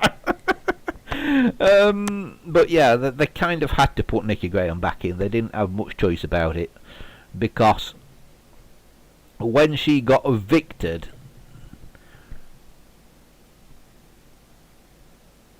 I'm not really quite sure that eviction was exactly as it should have been, let's say. I'm just not sure about that eviction, because normally they used to do a thing with eviction shows where Davina, who was presenting at the time, the wonderful Davina, she would kind of poll the crowd that were there for an eviction show. So there was a crowd of a good few hundred people there for an eviction show, and she'd poll the crowd, and do the phone numbers. You know, if you want to evict so and so, call 0800 da da da da da da da. If you want to evict person B, da da da da. And as she said these, all the crowd used to cheer. And the one that got the biggest kind of boo was the one that was going every week. And you could tell who was going to go. You could tell who the crowd there hated. And because it was such a big crowd, that was pretty representative of the people watching Big Brother. So whoever the crowd hated there, everybody else hated, and they evicted. The night Nicky Graham went out, that didn't happen. They booed for somebody else. So make of that what you will. So yeah, it was strange.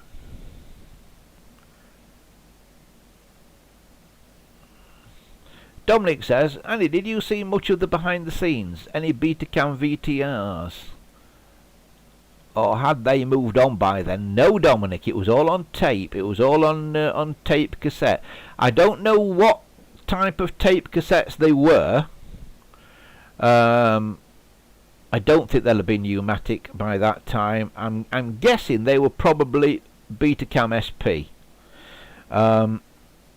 Probably not Digibeta, I wouldn't have thought, because at the time I did it, it was still in the 4:3 aspect ratio. Big Brother was one of the last things to go widescreen, because it meant changing so many cameras, because there were about 70 cameras in that house, and to make all those HD widescreen cameras would have cost a fortune, particularly those little tiny cameras that they had. So it was one of the last things to go widescreen. So I remember once walking down one of the fire lanes, one of the internal roadways at Elstree Film and Television, and there were some porter cabins stacked up, some temporary porter cabins. And I remember looking in, the door was open to one of these as I walked past it. And inside it, it was racked out with racking, and it was floor to ceiling videotapes. Absolutely floor to ceiling, because they used to record everything. When Big Brother was in its heyday, it was on Channel 4, they used to record everything on Big Brother 24/7, and a lot of people cut their teeth in television by working on Big Brother, because it needed so many camera operators and so many directors and so many producers. And generally, I think a director or a producer, I can't remember if it was a director or a producer, they were Big Brother. They were in a control room and had a microphone. They could talk to the house. They were Big Brother. That's why the voice of Big Brother was sometimes a man, sometimes a woman. I'm not talking about Marcus Bentley, who narrated it. I'm talking about the actual Big Brother. The voice changed from day to day, and it was because it was whoever was on duty that shift. And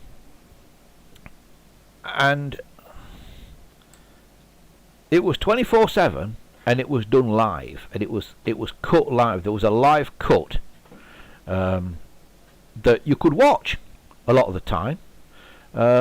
I mean, let's say in the heyday, you could watch it online anytime, 24 hours a day. You could go onto the website and watch the live feed from the house, and it was cut live. You know, camera 1, camera 2, camera 3, bum bum bum. There was somebody sat in a gallery 24 hours a day for up to 13 weeks cutting. How that gallery worked 24 hours a day for 13 weeks without breaking down, I will never know. I don't even know if they had two, maybe, and used to switch them over. But it was cut. It was vision mixed and sound mixed live 24/7, and that's what made it mega expensive, because it was like making a television program for 13 weeks continuously.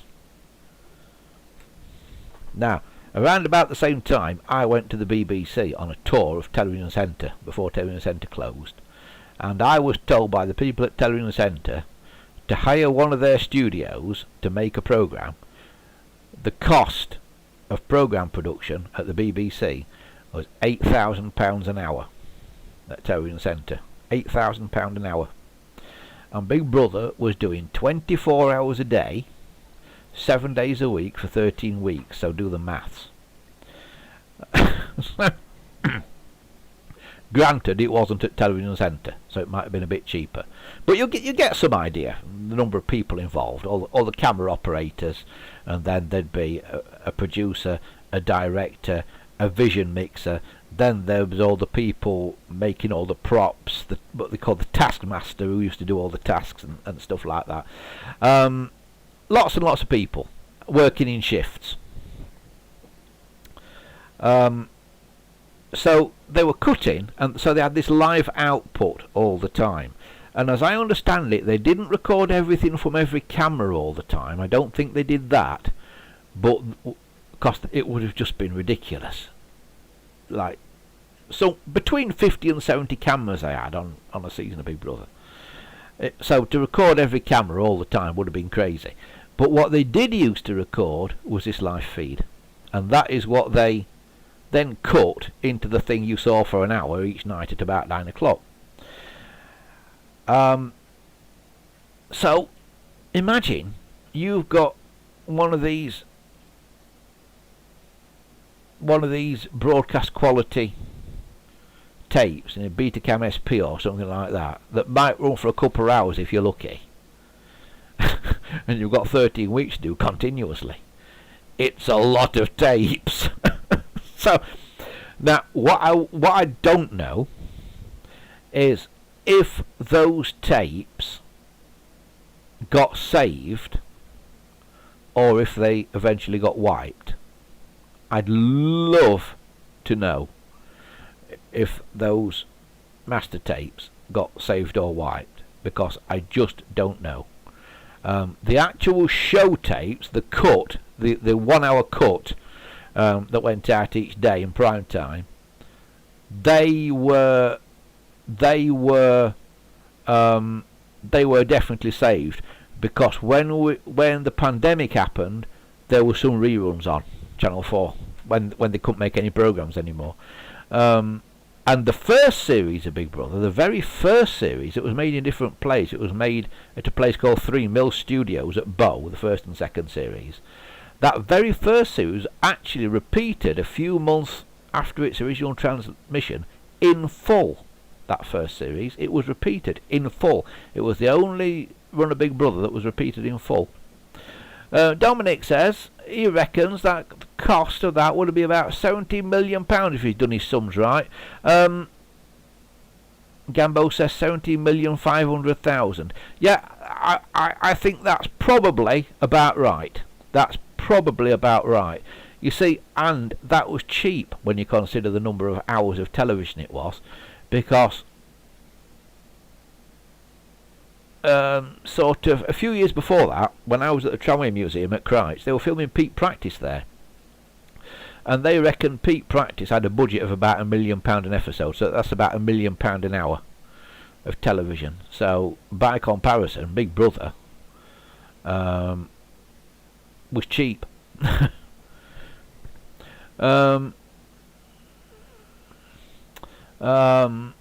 But yeah, that sounds about right. Now, when it went to Channel 5 and they had to cut costs on Big Brother, what I suspect they did, and I don't know because I wasn't involved, I wasn't there, I didn't see any of it, I don't know the people who worked on it by then, but what I suspect happened to cut the costs when they went to Channel 5, I suspect it was not recorded 24 hours anymore. I suspect that when the housemates went to bed, they shut all the cameras off, locked the gallery up and went home, and just left 1 or 2 people there to look after them in case of emergency. I suspect they used to shut it down and only had the cameras running in the daytime. I suspect that's how they saved a lot of the money, because it was drastically cost cut for Channel 5. When Channel 5 bought it back, they said, we'll bring it back, but we have to get it at a much reduced cost. And I think that's how they did it, basically, by not actually doing it the way it was intended to be done, because it was never an entertainment show originally. It was supposed to be a sociological experiment, and they used to have like proper psychiatrists and that commenting on it and stuff, and it was a proper sociological experiment, and it was, and in my time it was done properly. It really, they really were locked in the house. A lot of people think, oh, well, it was only when the cameras were on. They used to go home every night, and no, they didn't. They really were there, and it really was on 24 hours. It really, really was. But after it went to Channel 5, I'm not sure if that was the case anymore. So when it comes back on ITV2, I've got a horrible feeling it's going to be like the Channel 5 version and not the Channel 4 version. But let's wait and see. Let's wait and see. But I do remember in 2007 making a joke in the green room when it was all going a bit wrong and somebody was worried about going on Big Brother. I did say to him, look at it like this, it could be worse. You could be on Celebrity Love Island.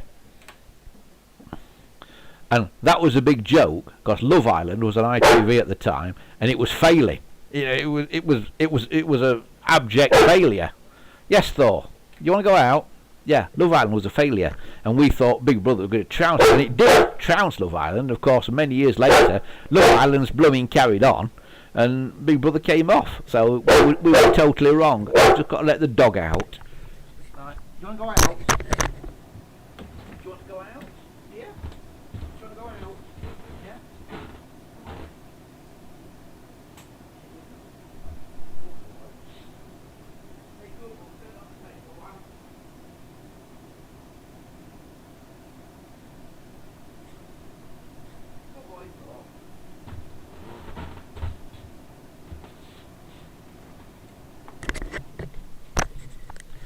So there you go. We've really gone off piste today, haven't we?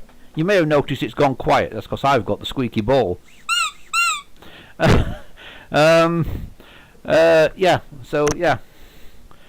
Yeah.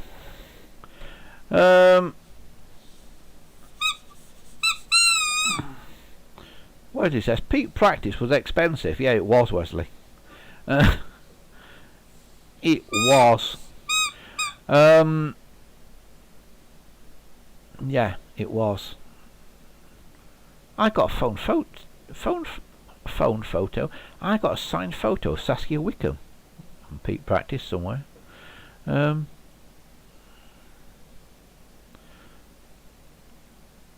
they wanted to park their units up one day, all the trucks and that for the film crew. They wanted to park them in the car park at Greenwich, and I was in the office, and I said, you can, provided I can get a signed photograph of Saskia Wickham. My hope was that they were going to send Saskia Wickham in to sign a photograph, but they didn't. I just got handed a photograph some time later that she'd signed. But what happened to Saskia Wickham? We never saw anything of her again after peak practice, did we? Mark Stevenson Mark says, I remember Space 1999 was the most expensive show in the 70s. It possibly was, and I'll tell you something about that. That was filmed not a million miles away from Big Brother. The show that preceded it, UFO, if you remember UFO, the opening titles of UFO is a very sort of futuristic car that goes underneath a skyscraper on stilts. That skyscraper on stilts is actually part of the BBC Elstree Centre, which is the studio directly across from Elstree Film and Television, where they did Big Brother. If you come out of Elstree Film and Television, sort of walk round the pub, and I think you cross another road, that skyscraper's there. And that skyscraper was also part of the school in Grange Hill at various times, and that site is where they now make EastEnders, where they've built both Albert Squares, because there's now, well, there's been two Albert Squares. There's the original one and the one that they've started using recently, which is a different way round, so the sun rises in a different place now in Albert Square, because it's tilted around 90 degrees compared to where it was. Look on Google Earth, you'll see it. Mark Stevenson says, what, Ed Bishop Studios? Yes, that was UFO, wasn't it? Yeah, yes. It was actually part of ATV at the time. It was owned by ATV. And ATV was the company that later became, well, their franchise in the Midlands was, they lost it and were taken over by Central. But at the time, ATV, although ATV was a local television station, part of ITV for the Birmingham area, I think, did Crossroads amongst other things. They also had studios in London, and they were told by the licensing authorities, oi, you're supposed to be a local television company for Birmingham, you must sell your London studios, because you're supposed to be local to Birmingham. That's why we've given you the franchise. So they sold ATV Elstree, which is actually in Boreham Wood. They put it on the market, and the BBC came along and bought it to make their new soap opera, EastEnders. Previously, underneath where the original Albert Square was the building site for a Wiedersehen pet. So, anyway, the people at ATV, Stroke Central, I think it was about the time of the changeover, they heard that the BBC were coming in when they left, and they left a load of equipment behind, but they sabotaged it all so it couldn't be used. So they basically smashed up all the cameras and things and that, so none of the equipment could be used by the BBC. And I'm told it took the BBC a morning to get it all going again. So they carried on using it because the equipment that ATV had was actually better than the BBC's.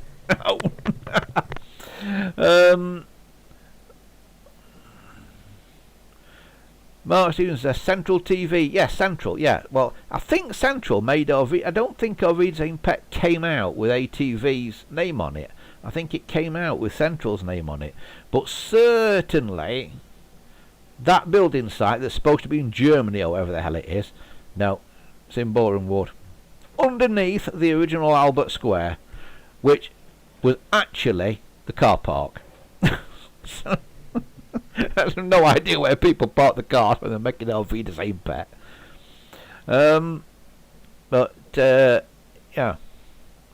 Yeah, and Ed Bishop Studios is a part of that. There's been a lot of building work going on in recent years around Boreham Wood, but the time that I was there, in about 2007, 2008-ish, that skyscraper was prominent from quite a distance. They've built quite a few sort of big apartment buildings and things around it now, so you can't see it so well from anywhere. But it was very, very prominent at the time, and it was instantly recognisable because it hadn't changed a bit. You know, that's the thing from UFO. But the strange thing is, and I've said this before, the strange thing about Boreham Wood is it doesn't seem to get any tourists. It really, really doesn't get any tourists. There are locations there you can go and like stand outside the gasworks from on the buses. You could see the Big Brother house off the street. You could certainly walk around the back into a park and see the Big Brother house. And that there's Albert Square. If you know which residential street to go down, you can see the bridges that go across the back of Albert Square and stuff. And there don't seem to be any tourists that go there to take photos or anything, and it ought to be a real asset, like Hollywood's an asset in America, and they don't seem to understand that, you know, they could make some money out of this. They could like run tours and things, and it just doesn't. And famous people walk down the street in Boreham Wood, and nobody bats an eyelid. It's uncanny. It's really, really, really weird. Madonna could walk down the high street in Boreham Wood and nobody would say hello to her. Yeah, it's bizarre. Really is bizarre. I mean, I do. I used to see people in Boreham Wood. I used to go up and talk to them. Yeah, we see people. We see the Big Brother housemates all the time, because once they got evicted, they seem to hang around. I don't know if they kept them in a hotel or something after they'd been evicted, but they did seem to hang around the Boreham Wood area for like the rest of the series. So you'd often see the evicted ones walking around in Boreham Wood in the daytime. But yeah, people making films and stuff there.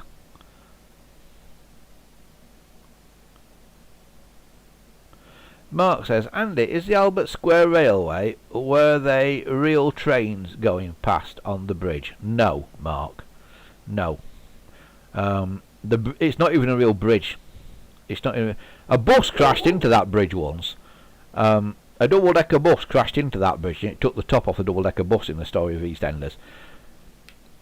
I don't know how they did that, but had they done that for real with that bridge, I'm sure the bus would have survived and the bridge would have fallen over, because it was just behind it. It's just like scaffolding and bit of hardboard and stuff like that. No, when a tube train goes over that bridge, it's a computer effect. much as it is on Coronation Street when a train goes tram now goes over the bridge. It's a digital effect. But yeah, I do remember there was a very early EastEnders where a tube train went over that bridge. I think it was a shot of Den Watts outside the Queen Vic. That's how long ago it is. And I think it was a long shot of Den Watts outside the Queen Vic, and a tube train goes over the bridge in the background. And I remember looking at that thinking, that's crap. Because it was. You could really see it was like a model tube train going over the bridge. Yes, Thor? Do you agree? Do you agree? Thor agrees. Yeah. Good boy. Good boy. What do you want? Where's your ball? Where's it gone? What you done with it? There's one there. There's one there. That one don't squeak though because you made a hole in it, didn't you? What have you been doing? You're like covered in cobwebs. Thor is covered in cobwebs. Anyway, I think it's about time we weren't here. Christopher says, I put my red GPO 746 phone on 4G now. Excellent, Christopher. I will get round to looking at those videos and things, Christopher, and I'll try and get the photos and stuff up on here for next week. Mark Stevenson says, was it CGI, that train? The first one that did it, I don't even think it was CGI. I think it was a thing called chrome key. And I think it was a two-dimensional cardboard train moving across a green background. Because it looked rubbish. And then they superimposed the actual shot onto the green background. Chrome key, or when you do it on film, you can do it on film with certain colours. It's a thing called colour separation overlay, but the modern name for the modern version of it is chrome key.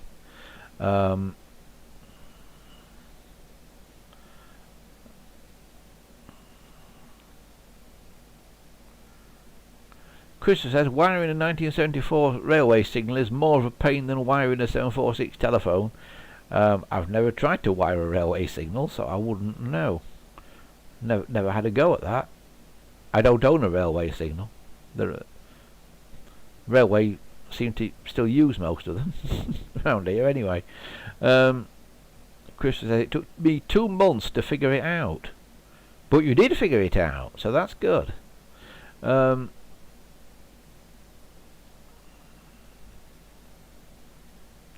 Dominic says, thanks everyone, I shall have to share some photos of my 8782 case restoration at some point. Yeah, Dominic got a very grotty telephone that he's been restoring. Yeah, that will be an interesting one. How have you used the old acetone there, Dominic?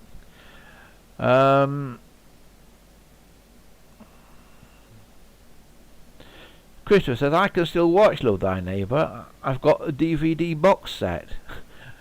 I didn't even know they released it on DVD.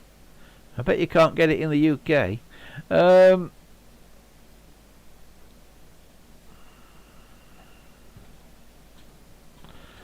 Mark says, is that chrome key where you can change a black and white film to colour? No. There's various ways of doing that. And it all depends on how the black and white film was shot in the first place.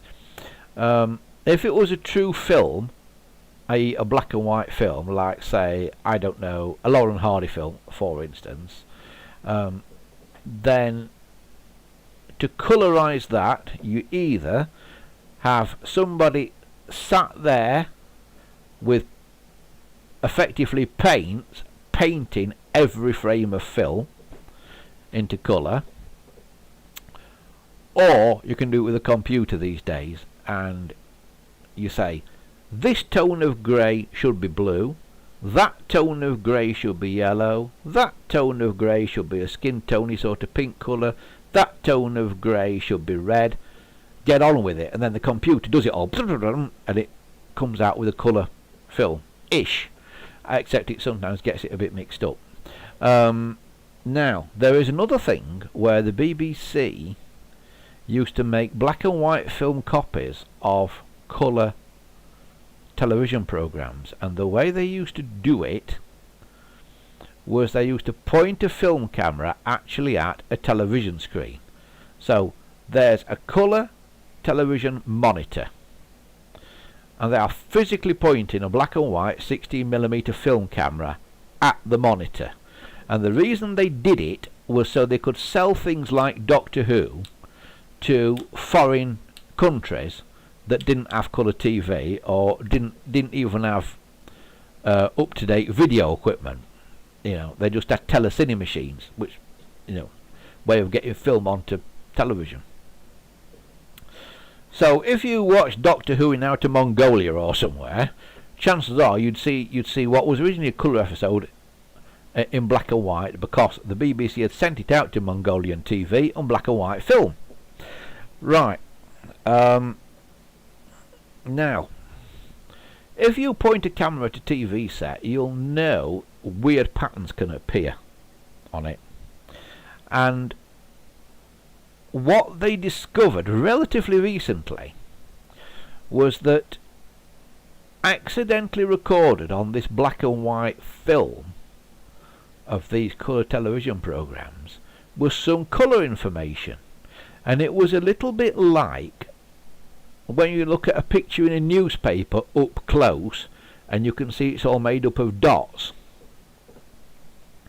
Well, some boffin at the BBC realised that he could write a computer program that counted the size and how close together these dots were, and that corresponded to the original colour on the original video.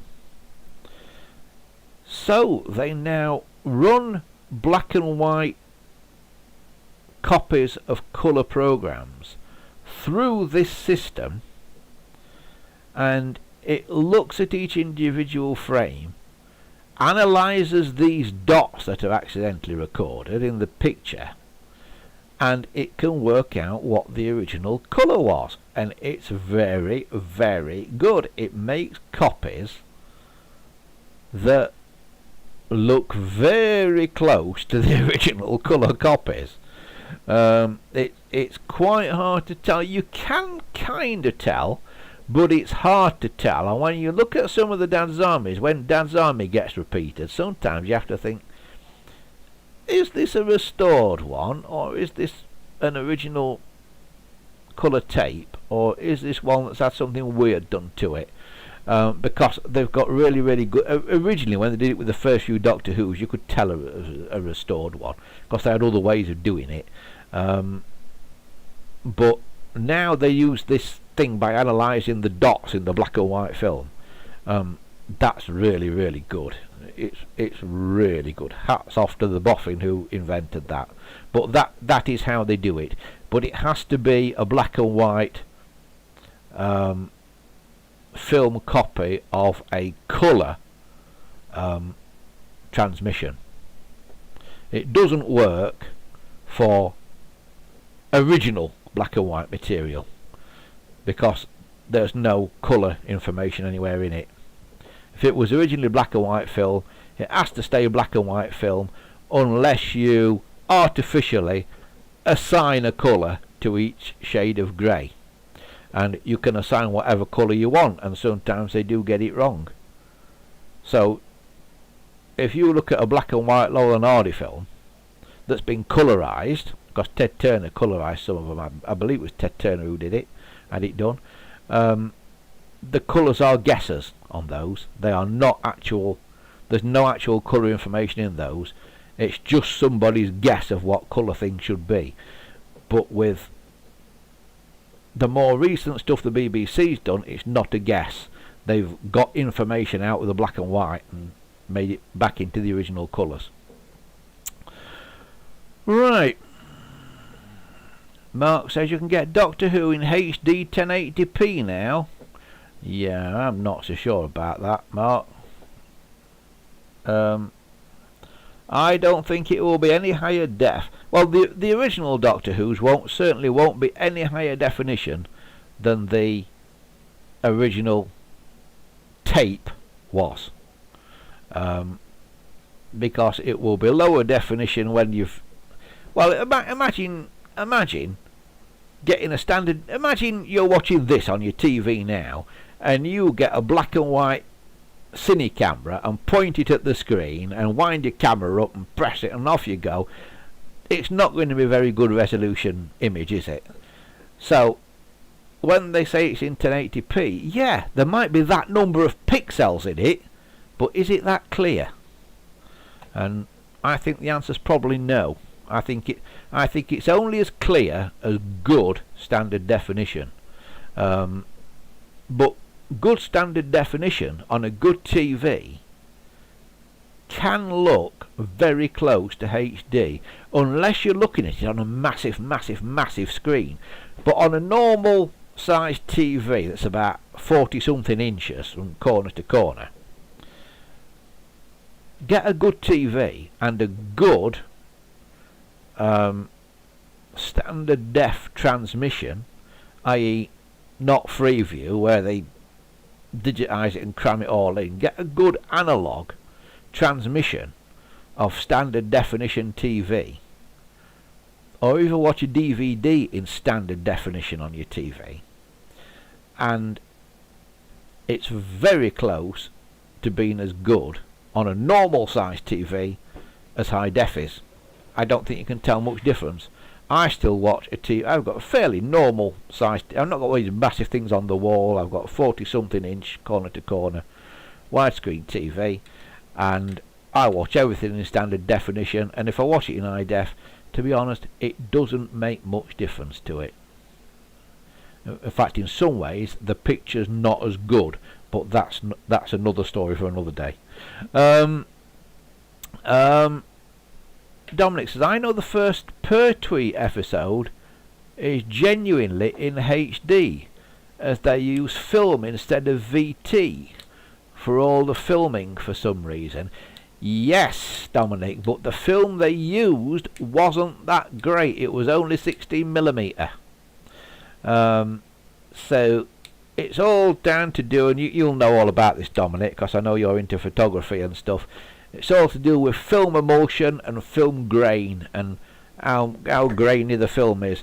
In the 60s, 50s and 60s, I think it was 60s, there was a David Attenborough series called Zoo Quest, where he used to go all around the world catching animals for London Zoo. And that was made in black and white. That was always going to be in black and white, Zoo Quest. But the film segments of David Attenborough out in the Serengeti or wherever, the technical people at the BBC said, you have to film these in colour, because the colour film is a higher grade than the black and white film. So if you film this in colour, it'll not be as grainy as if you film it in black and white. And so they did film Zoo Quest in colour. It was then edited into a programme and transmitted originally in black and white, but recently they found the masters, and some of Zoo Quest have been remade from the original master tape or master film cans that came back from the Serengeti and God knows where, have been remade in colour. But the programme has had to be effectively remade from scratch in colour. But it's only 16mm, so you're limited to the grains in a 16mm piece of film. Now 16mm is about that sort of size of a frame. 35mm is about that. That's a kind of cinema film. 70mm, which is big cinema movies and blockbusters and that, is kind of that wide, or around about that wide, and about that tall. And if you turn 70mm on its side, so it's like that, but run the film sideways, so you can make a longer thing, so you can make a widescreen print that's like that by about like that, because the film's going sideways. That's IMAX. So IMAX cameras run that way, not that way. Yeah. So So yeah, it's only on 16mm, so it can only be as good as the grains in the film, basically. And I'm guessing that film evolved, doesn't it? Well, like everything else, film stock did get better, and that. But so yeah, it can only be as high def as the film stock will allow it to be. But if you go to a cinema and watch a reasonably run-of-the-mill film that's been made on 35mm, maybe 35mm anamorphic with a CinemaScope lens or something, and you sit at the front of the cinema, you can definitely see the film grains in it.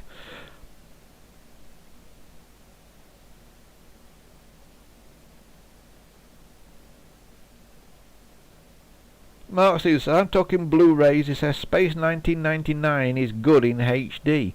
Yes, Space 1999 was made by Jerry Anderson, and I don't know what he used. I know the BBC used to use 16mm. I don't know that Jerry Anderson did. He might have used 35mm for that.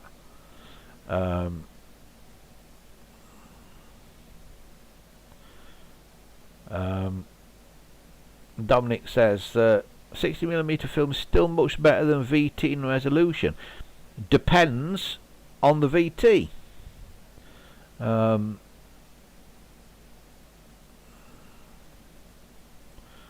Mark says they've remastered UFO on 1080p. Yeah, we see computers can do weird things now. They can like take something that's 625 lines of telly, and the computer can look at what that line is and what that line is, and add another line in the middle that's somewhere between the two, and guess what all those pixels should be. And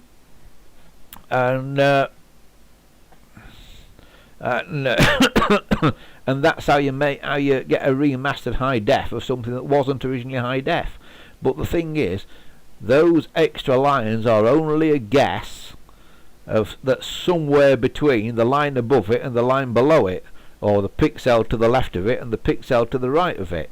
So it's not actually any higher definition, it's just that the image is sharper, but there's no more definition in it. So if you've got a number plate that you can't read in normal definition, by remastering it to high definition you cannot suddenly read the number plate. All these spy things like James Bond, where they're looking at a car number plate on a bit of security footage and they can't read it, and they go, let's remaster that and let's enhance it, and they zoom in on it and they can suddenly read it. That's make-believe. That's not a thing. Mark says, is NTSC best or PAL? Well, it should theoretically be PAL because there's 100 more lines in it. NTSC, standard def NTSC is 525 lines, and UK PAL is 625 lines. So theoretically it should be much better. I know when they started making Dallas in the US on video rather than on film, and it got played out over here, and of course was altered because we have a 625 line system instead of a 525 line system that they have in America. It was almost unwatchable because they'd kind of remastered it and added some extra lines somewhere, and it was all jittery and ghosting and doing all kinds of weird things, really strange. And I think Dallas was original. I think in the US they tended to use 35mm film, which is much better than 16mm. So all those big shows of the sort of 70s and 80s, things like Wonder Woman, Bionic Man, $6 Million Man, Bionic Woman, wasn't it? Fall Guy, A-Team, Knight Rider, all those kind of things were shot on film, totally on film, and that's why they looked so good over here, because they were shot on film. But you get something from the States that was shot on video, like King can anybody remember a series called Beauty and the Beast that starred the girl out of the Terminator movies? What's her name? Linda Hamilton. And also a kids show about a dog called The Littlest Hobo. They both shot on video and they were diabolical when they came out over here. Yes, Thor, do you agree? Did you used to watch The Littlest Hobo? Did you? Yeah? Right.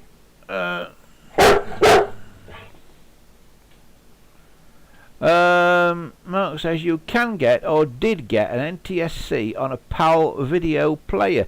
You could get machines that did both. Yeah, you could get machines that would play back both. Yeah, the little switch on them goes between PAL and NTSC. In fact, I'm not sure if I've got one. I may have got one. Some U-matics you could switch between PAL and NTSC. In fact, I think I have got one because I think somebody asked me if I'd got one a few months back, and I didn't know if I had at the time. And I since had a look at them and found out one of them did have this PAL NTSC switch on it. But yeah, but Space 1999, that was all on film, and Jerry Anderson's stuff was generally pretty good quality pretty early on, because he realised that doing stuff in colour, even though a lot wasn't transmitted in colour at the time when he made things like Thunderbirds and Joe 90 and that, even though stuff wasn't transmitted in colour necessarily, he realised that in a few years it would be. So if he made the shows in colour, they'd probably have a much longer lifespan than if he made them in black and white. And of course he was totally right. Jerry Anderson's really, you know, if there's somebody I'd quite like to be able to go back in time and meet, Jerry Anderson would be up there on the list. Yeah. Can you imagine a job that would be any more fun than standing on that gantry and flying Thunderbird 2 around and getting paid for it? Can you imagine anything that'd be more fun than that?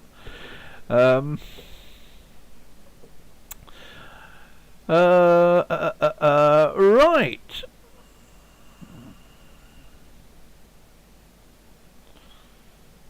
Mark says, so how did the TV connect? What, between PAL and NTSC? I think you can't connect it on by a composite video feed. So, video, left audio, right audio sort of thing. I believe. I don't know off the top of my head. It's a good question. I will find out one of the. We'll have to do another show from the radio studio, and you can ask all these questions when we do a show from there, because a lot of the weird video machines that I've got, and Dominic will tell you I've got quite a few because he's seen some of them, are there now because they're generally too big and heavy to live in a normal house, because there wouldn't be room for me to get in the door if they all lived here. So yes, most people collect weird videotapes. I collect weird videotape machines, and it's getting rather silly. Mark says, like Star Trek was in colour. Yeah, Mark, yeah, that was in colour way before it needed to be. Yeah, and look at how that's lived on. Imagine if those original Star Treks had been made in black and white. Do you think they'd have lived on for as long as they have in reruns? I don't think they would they? Yeah, that was a bit of Desilu. That was in colour without a U. Right, that is as far as we go for today, ladies and gents. It's almost time for me to turn back into a pumpkin for another week. But thanks very much for joining us. Not been very telephone related today. It's gone a bit off piste today, hasn't it? Through the history of Big Brother and film form and TV formats. But yeah, nice to have a change. A change is as good as a rest, as they say. And trust me, there will be no rest for a few weeks yet. So we will be back here around about the same time, same place next week for another Andy Shed Live. All that remains for me to say is if you like what you have seen here, you can still join us on Patreon, at least for now. It's here, patreon.com/Andy Shed. If you want to join up on there for basically about £1 a month. Every little helps. Thor totally agrees, don't you, Thor? You good boy, eh? You good boy? Yeah. Yeah. So, from myself and from Thor the dog, you can hear barking in the background, have a fantastic week ahead. Yes, Thor. Yes, I'm coming now. Yes, I know. I know you want something, yes. And we'll see you next time for another Andy Shed Live. See you soon, everybody. Bye for now.